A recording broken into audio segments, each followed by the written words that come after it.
Well, hello.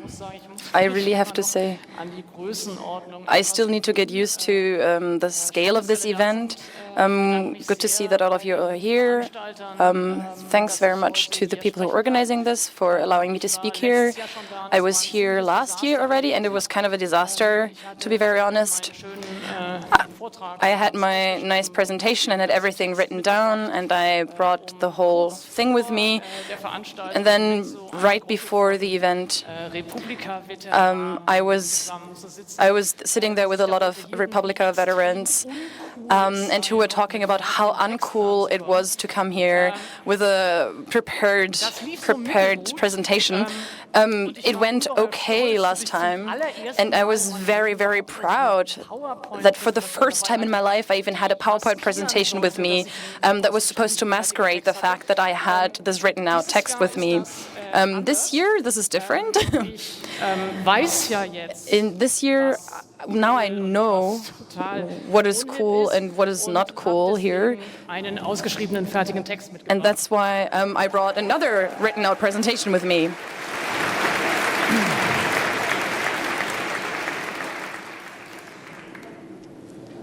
A thinking that is not worried about the direction in the first place, a way of thinking that looks for insights and would like to achieve something with language and through language. Let's call it reality. This is what Ingeborg Bachmann wrote in her Frankfurt lectures on poetry. I'm not entirely sure whether that's possible, but this is the plan that I have and the goal that I have with this talk, to think without being worried about the direction of the thinking.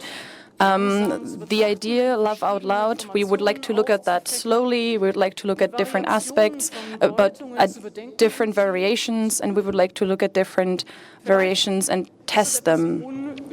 This might be a bit unconventional, but to be very honest, I really don't know what is conventional at this conference at Republica. And these days, I often understand the Republica as an opportunity to try something, to test something that is maybe not completely perfected yet, maybe not a complete theory, but something that is just a sentence yet, something that is still a work in progress, and to see what happens if you take it seriously, because everything else would be strange. As if we had this motto, and as if we didn't look at that motto, that would be strange as well. So what should and what could love out loud mean? Can I do that? Do I want it? Who would I be if I did it? Who would I be if I said it? Whom or what? Who or what would we be if we said it or if we implemented it? And who is we?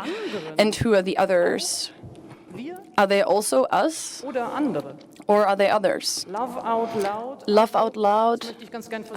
I would like to try to look at it in 4 different variations.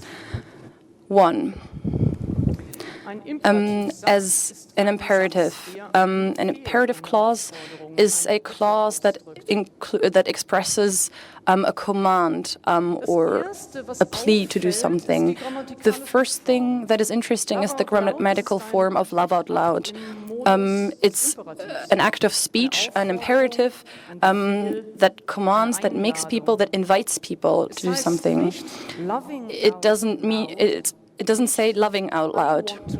It doesn't say, I want to love out loud, or let's get loud. Is that possible? Is it possible to make someone or ask someone to love? Or is it possible to demand this, that someone loves loud? To which imperatives can be formed? Lieb, love, that sounds strange. Love, loud and wild, that sounds like an accident. But there remains some paradox in there. The love, as faith, it has something that you cannot grasp. You cannot decide to love. no matter how much you want to. You can't decide to not love anymore, no matter how much you suffer because of love. Love, lust, is too fragile, too intimate. You cannot control it.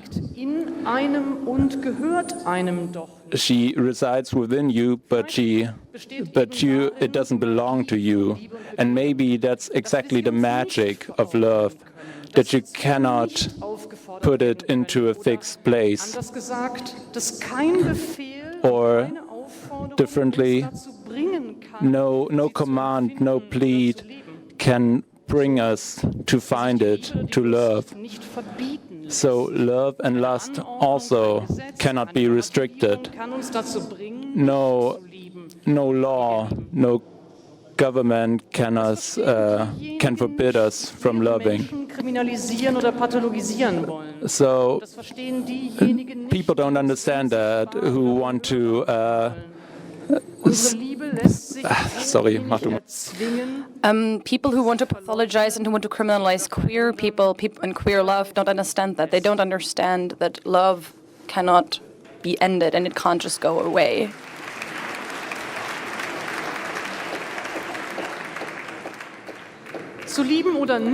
To love or not to love goes beyond every restriction, every force, being forced to do anything.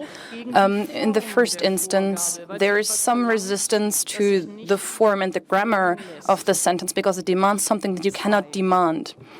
2. Not out of shame, but not in order not to hurt anyone. I hurt my own suffering. And that's what we often do with the truth, said Richard Krenitsky in one of his poems. Now the meaning of this demand, of this request, shifts slightly when you focus on the out. So if you don't focus on the love, what is demanded of you is to articulate that love. So which love are you talking about? Is this the love to someone, to a way of being in the world, to an ideology, the love of an ideology, of a vision of a more open egalitarian society, love of some game, to a religion, to a...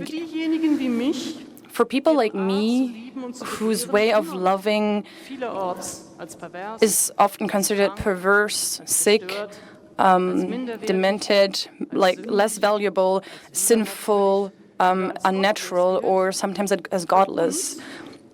For us, there's a historical contingency if we live in a state where our love and our lust are being criminalized. And for us, it is a questionable coincidence whether we grow up in an area where we have to expect to be repressed by the state or non-state actors, where we need to expect officials or mobs of people who are just standing in the street come to attack us or even kill us.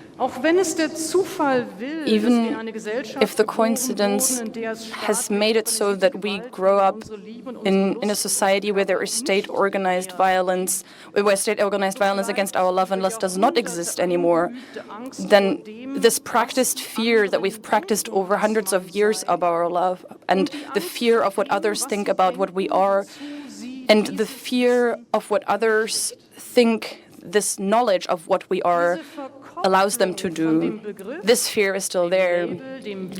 And this tying together this label of what people think we are and how this empowers others to make fun of us, to shame us, to humiliate us, to look down upon us, and this empowering for them to exclude us. This is something that is not individual, like that is not an individual thing. It doesn't only happen to the people who love outside the norm. It's also formed in stories told about us, in photos, in pictures that the news and the media use when they write about same-sex civil partnerships or about Pride Parade in Berlin.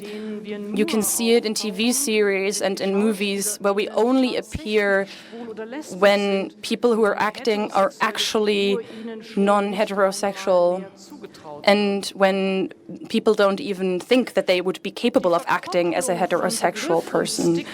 And tying together this stigma and this microcosm of humiliation is also in the gaps, in the things that is not being said, and in all that we find ourselves in all the places where we do not appear.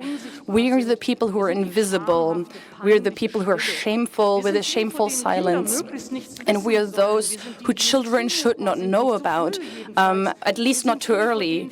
And we are those who may not be warned about anymore, but who, if someone knows about us, then it's still a burden. And that's still the better way that we can be. In other places, it's even worse. In other places, we become visible, but only as the demonic other, as those that are not natural, as the opposite of the natural, normal way of being a family. This mechanism doesn't only hit or affect those who love different from the norm, but also those who look differently, those who believe differently, or who have other bodies. It also affects those who are simply poor, who don't have work, who live in precarious circumstances, and who societal humiliation also affords some guilt for the situation they live in. There are some of the older generation who are still afraid of camps and of prisons and who feel it under their skin. They still talk about the subletter when they talk about the love of their life. Even today, the word that they could use to describe themselves, homosexual or gay or lesbian or queer, they still can't say those words. As if using that word, by using that word, the truth that they're already living actually came into the world, actually became real and irreversible. But even some of us in this later generation often or sometimes try in many contexts to pass as something different. We try to pass. We try to change ourselves. We masquerade. We deny what we are, and we try to fit in. That's not something, it's not a one-time event. That's not just a threshold that you cross once. Just like coming out and just like loving out loud. Neither is a singular act that you can just do once. It demands permanent decisions when to speak, when to remain silent, and when to resist things that are being said. This decision or these decisions to deny your selfhood or to articulate your love, and this does not demand the same of every single person, this decision. Someone who is white and Christian, someone who comes from the middle class or who has a secure income, someone who has social or economic privilege, someone like that knows that they are less vulnerable. This symbolic and institutional status is protection, and people who know that also know that they're less vulnerable to societal humiliation. The intersectionality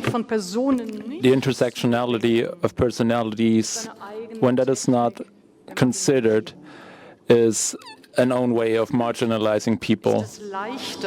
Of course, it's easier to make the own deviant desire known to the public if no other problems arise. Yet, maybe exactly because of that, it is necessary to be open, to not mask oneself, but to reveal the masks and to show ourselves as us, as people with desires, with love, and to do that without shame and without fear.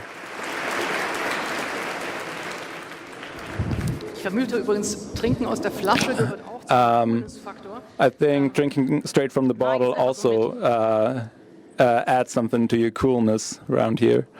So, yeah. Dieses sich zu zeigen This showing oneself hat nicht nur in designierten Zonen statt. doesn't just happen in designated areas, in closed rooms, Wie es die neuen in private, nicht nur as anderen, sondern anscheinend the new right demands of others. And just like the German New Right Party, AfD, also demands from oneself. Homosexuality is nothing that you can just turn off, no piece of clothing that you can just take off. But your love, your sexuality belong to you. They belong to me as a natural way of my being, just as my being right-handed. The topic desire is not always relevant. It's not even the most relevant aspect of my personality. Lately, homosexuality seems to be the most important thing to people with homophobia, just like Islam and other religions seem to be most important to people who object them. So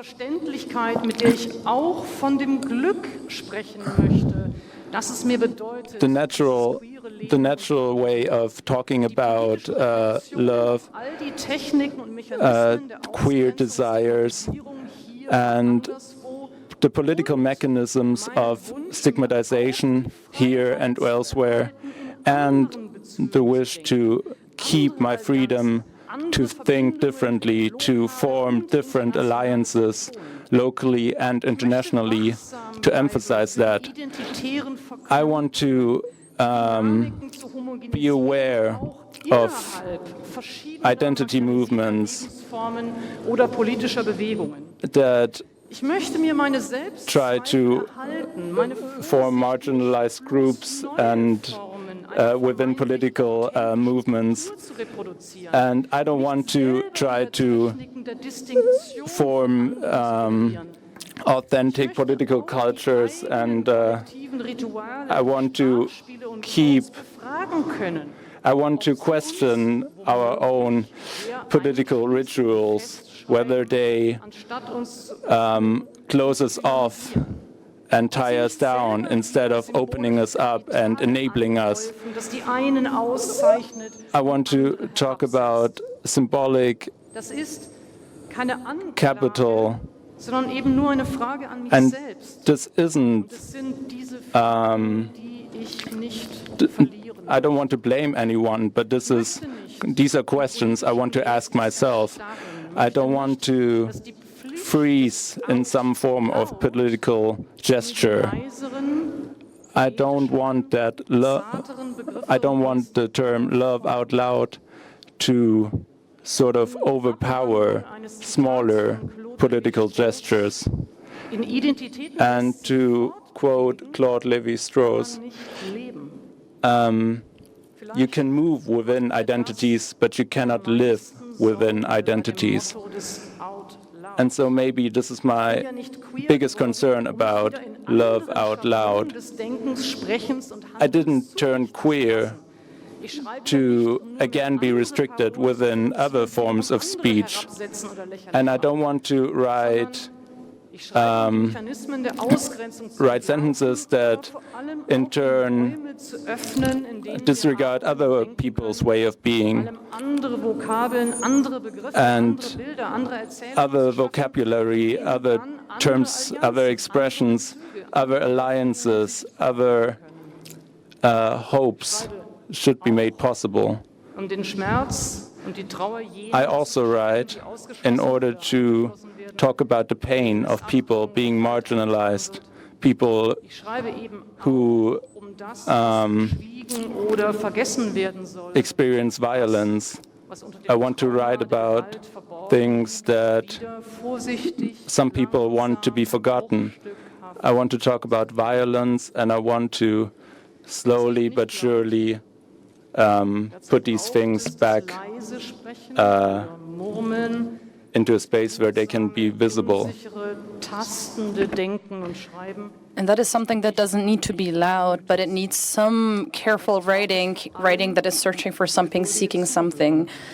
But first and foremost, you need to listen attentively. We need to be careful that we don't unlearn that we don't, because we're being loud and because we're desperate and because we know that there's political necessity and because we have pain and there's necessary resistance against the violence, that out of those necessities we only use loud and simple political diction. It's important that we don't forget and that we don't lose the dynamic, the silent, and the hidden forms of love and of desiring. I imagine that one of the reasons people cling to their hate so stubbornly is because they sense once hate is gone that they will be forced to deal with pain. James Baldwin in Notes of a Native Son. Love out loud, that could also mean resistance against hate, against the omnipresent racism, against people, against disregard of people, something that in recent years is not only happening in secret, but strangely proud, and is being exhibited strangely proudly. This extremism that is not only a taboo, that has very much arrived in the middle of our society. This extremism has lost its shame. Hate is something that is being done where people are sure of themselves, and it is loud. This invitation of hate to take it on is something that you need to decline. So first of all, yes, love out loud against this hatred. If you respond to hate with hate, then you've already been changed. This is a success that we shouldn't afford those fanatics about religion and pure ideology. This is a success that we should not grant them.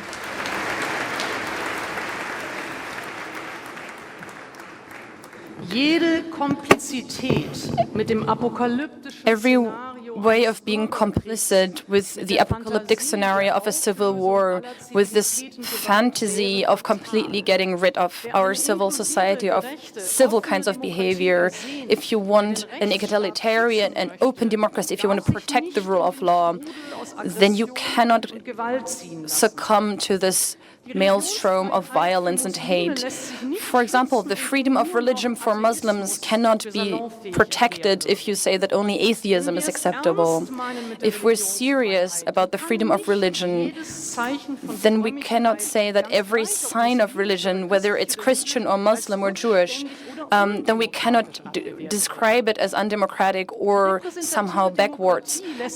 Representative democracy cannot be defended by changing the rules for the German parliament just so someone who you simply don't like cannot become president. If we want to be serious about parliamentary representation, once a party is considered as conforming to our basic law, then that party gets all the same rights and the same money as all the other parties. Then we need to rely on the means and the tools that the law and the basic law are giving us. Auch das öffentliche Dämonisieren von Sexarbeitern. Openly demonizing sex workers is equally unacceptable, just because you can use it to supposedly make fun of your political enemies and show them to be hypocrites. It may be superfluous to emphasize this, but also putting on fire cars and destroying offices is not something that is somehow politically acceptable, just because it goes against people whose political position is inhumane and denies other people's human dignity. Criticizing the essentialism of neo-Nazi right-wing ideology this criticism is not enough. A criticism of how right-wing radical programs deny people's human dignity, if that criticism only uses its own denial of human dignity, this is a criticism that contradicts itself. If you want to go beyond those mechanisms of hate, needs to analyze the structures of hate and not attack the people who are part of those. In that sense, yes, I agree, we need something else against the hate. We need to use something that is not hate. We cannot simply oppose populism with intellectual simplicism. We can only respond to this ideology of purity with a rhetoric of impurity. There's no reason to be defensive in that. There's no reason to be shy, because this vision of an inclusive, open society is not just more beautiful and more egalitarian, it's also much more pragmatic, because within this society more people can find themselves, because it also contains different ideas of the good life, and it can contain different ideas of the good life. For this purpose, we don't need love to another or for one another. A pluralistic, heterogeneous society only works when there is not too much of a demand of love, when you don't demand too much love of others. We don't need to be loved, we just want the same rights. We don't need love, just respect would be enough. And for me, to be very honest, some polite just indifference would also be very much sufficient.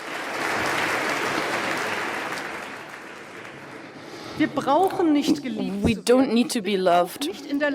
And I personally am incapable of loving everyone and all ideas in the same way. Of course, some ideas and some habits and some rituals are more close to me. Others seem absurd to me. Others are sad. Others a bit, well, strange. Others I don't understand. Others I find funny. Others I am surprised about. And I often am not only astonished about the lives of strangers, but also lives of friends in my own life. A pluralistic society, if you really want this society, also means to tolerate and to respect these differences. Everything else will simply be collective narcissism. Respect, recognition, equal rights, those are necessary just as much as criticism and resistance to the mechanisms of hate. And not least, we need solidarity and support for those who are being excluded because they're marked as others. This means, or what this means, and what this can mean in terms of implementation, how you can implement this. Well, if someone is being hurt and humiliated and denied their rights, then these people shouldn't need to defend themselves. Someone who's being humiliated, someone who's being hurt, someone who's being attacked doesn't have to defend themselves, shouldn't have to defend themselves. There should be others who stand there and to defend the dignity of every single other person. There need to be others who resist. There need to be others who are not affected, but who feel like they're affected and who feel like they are being attacked as well.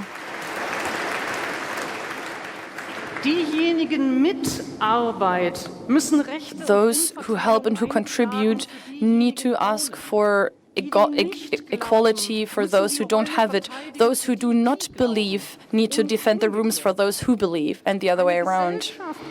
A society where everyone only wants to save themselves is not a society. That's neoliberal. That's a neoliberal spectacle, nothing else.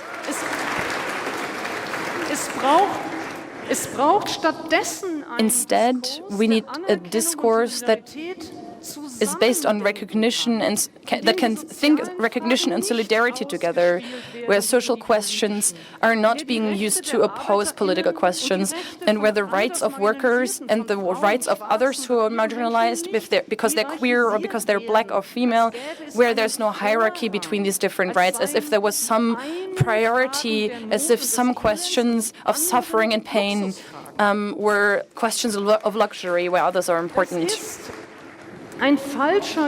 That's wrong. That's a false dichotomy. Nobody who's poor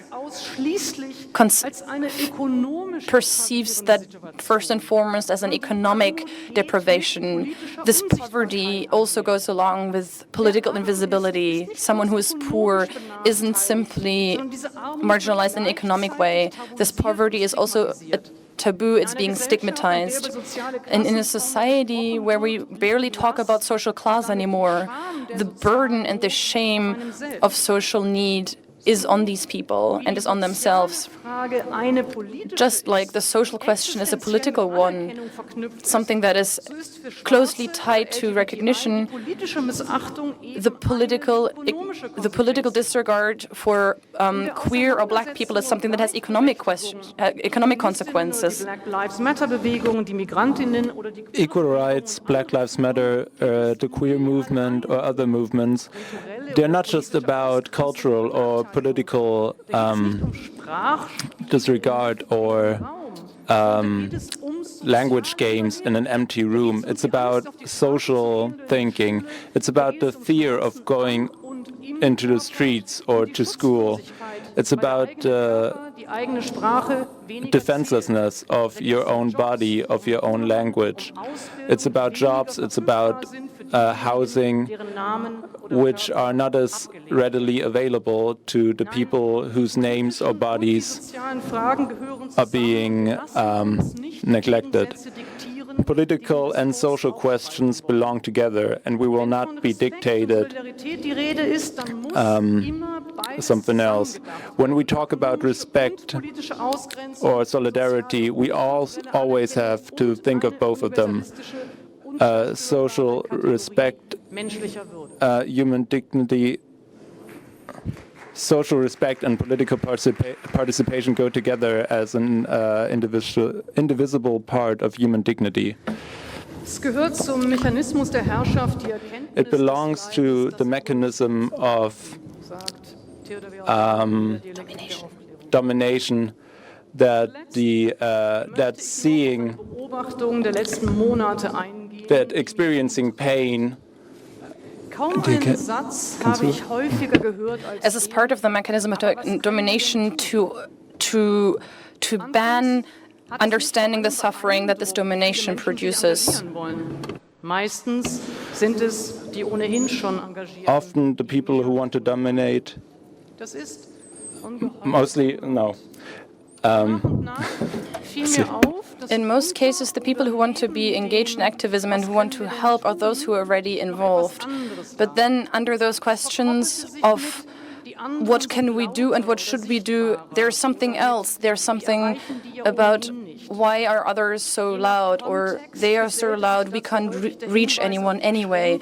Depending on the context, there's often some mentioning of how your own limited how limited your own perspective is, something that we call a filter bubble recently. The longer I listen to this, the more I am touched.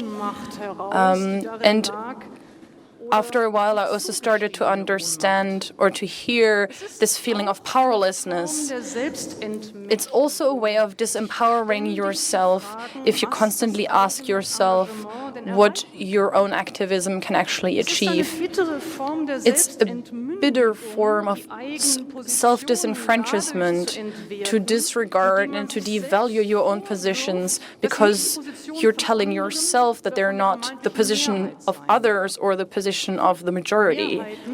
Majorities and hegemonic positions are something that you can work for and that you can achieve, not by simply looking at the others and perceiving them as stronger than they actually are, but by networking and by connecting with one another and by using the other utopias and testing your own utopias and ideas and visions and potentially improve them, and by developing utopias and visions of how we want to live together.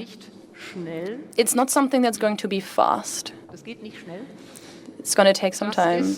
It takes energy. It might demand self-criticism. It might demand to redo and rework your own ideas and visions, but that's what political action is. Once you put an idea of economic efficiency and a metric of economic efficiency to value or devalue political activism. Once you start doing that, any political engagement, any political activism, any analytical thinking, any democratic way of forming opinions, of making decisions is being devalued, because then everything takes too long or it doesn't show results quickly enough. This logic of shopping is something that you cannot apply to social and political discourse or to the development of political ideas. You need patience, and you also need generosity. You need to be willing to go the extra mile. You need to be willing and to be courageous enough to speak in a quiet manner, and you need to be accepting, and you need to be generous to excuse other people's mistakes rather than this constant hermeneutics of mistrusting others. And there needs to be some way of a more gentle way of being together. In an interview, Toni Morrison recently talked about her father. I cite, he worked as a welder. One day he told me he had found the perfect way of welding, and he had welded the perfect line. And because it was so perfect, he had put his initials next to it. I said, well, Daddy, nobody is going to see that. And he answered, well, but I know that they're there. Maybe that's what I want, and maybe that is what these reflections on this motto end with. This idea of us simply welding and us working on welding this perfect line, and that we should be proud that if we manage this line once, that then this knowledge of having done that is something that carries us, even if it's not an instant gratification, or if it doesn't provide any instant gratification, and that we then continue to work on the next line that needs to be welded. So this is what political action consists of. Thank you very much.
Vielen Dank.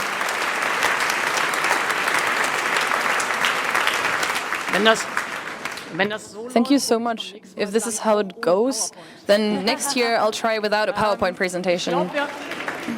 I think we have some time. Yeah, we would have time, maybe, if you want, potentially for questions or comments, and then we're going to make some space for the next event.